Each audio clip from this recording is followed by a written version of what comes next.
गुरुजी, यदि परिवार के आधार स्तंभ ही साथ ना होंगे तो हम कैसे आदर्श समाज राष्ट्र का निर्माण कर पाएंगे? बिल्कुल, बिल्कुल सच्ची बात है बच्चा।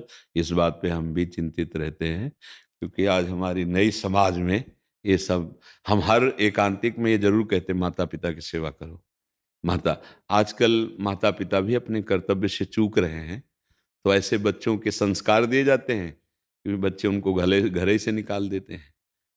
माता-पिता अपने संस्कार अगर सही बनावें और बच्चों को सही उपदेश दें, तो बच्चे आदर्श बच्चे बन सकते हैं, क्योंकि उनको संसार का ज्ञान नहीं है।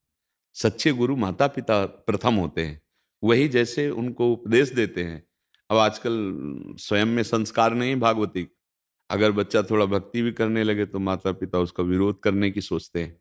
फिर वो जब भक्त नहीं बनेंगे तो अभक्त बनेंगे, और भक्त बनेंगे तो तुम्हें डंडे से पीटेंगे और घर से निकाल देंगे। उनको ये पता नहीं था कि मोह के द्वारा दी हुई शिक्षा हमारे ऊपर ही भारी पड़ेगी। अगर माता-पिता सतधर्म से चलें और बच्चों को थोड़ा नाम जप और सतधर्म सिखाएँ, तो आगे चलकर बच्चे झुक के पैर छुएँगे उनको और उनको भगवान के समान रखेंगे। तो जब संस्कार ही बिगड़ गए, अच्छा अब उनको मित्र भी ऐसे मिलते हैं, जो व्यसन सिखाते हैं, जो व्यभिचार सिखाते हैं, जो गंदे आचरणों में ले जाते हैं। अब उसके लिए धन की आवश्यकता होती है। धन माता-पिता के हाथ में है। अब वो चाहे माता-पिता को दंड देना पड़े या मारना पड़े या कुछ भी करना पड़े, धन चाहिए। क्योंकि व्यसन के बिना, व्यभिचार के बिना वो रह नहीं सकते, और इन सब के लिए धन चाहिए। तो वो अपने पिता-माता की संपत्ति पर नज़र करके कितने ऐसे केस हैं आप देखो, जो अपने माता-पिता की हत्या कर दी या माता-पिता को पीट दिया या माता-पिता को बड़े स्तर से, जिनके हज़ारों करोड़ रुपए हैं, उन्होंने अपने माता-पिता पिता को निकाल दिया, औरों की तो बात क्या। तो क्या है, बुद्धि भ्रष्ट होती चली जा रही है। इसीलिए हम सब समाज से प्रार्थना करते हैं कि भगवान की प्राप्ति के लिए ना सही, लेकिन जीने के लिए हमें जो मनुष्यता चाहिए, उसके लिए तो हम नाम जप करें ना। शराब पीना, व्यभिचार करना, मांस खाना, जुआ खेलना, चोरी करना, ये गंदे आचरण तुम्हें कभी सुख नहीं दे सकते, कभी नहीं देंगे। करके देख लो, जो कर रहे हैं देखो ना, परिणाम देखो। हाँ, जीवन नष्ट हो जाता है। अब ये हम कैसे इससे बचें? तो हमारी बुद्धि ठीक होनी चाहिए। तो उसके लिए राधा, राधा, राधा, राधा। कुछ समय थोड़ा नाम जप करो।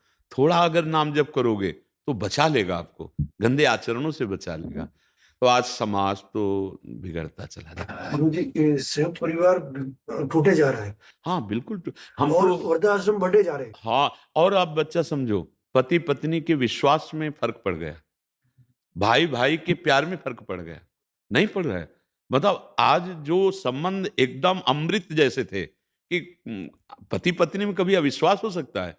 पत्नी को अपनी पति पर डाउट है कि कहीं ये हमारे जीवन का नाश ना कर दे, और पति को पत्नी से डाउट है। दोनों के चरित्र में एक-दूसरे पर संशय है। अब कैसे जीवन, मतलब कितना नर्कमय जीवन होगा सोचो। जो प्यार में जीवन होना चाहिए, वो नर्क में जीवन होता चला जा रहा है। इसीलिए हम कहते हैं, जो गर्लफ्रेंड, बॉयफ्रेंड वाला चरित्र नया चला है ना, ये हमारी गृहस्थी को चौपट कर देगा।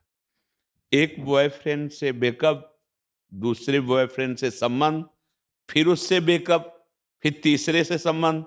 अब वो पति प्रेमी होगी या वो पत्नी प्रेमी होगा? नहीं होगा। अब इनका गृहस्थ कैसा बनेगा जाके? फिर इनके बच्चे कैसे होंगे?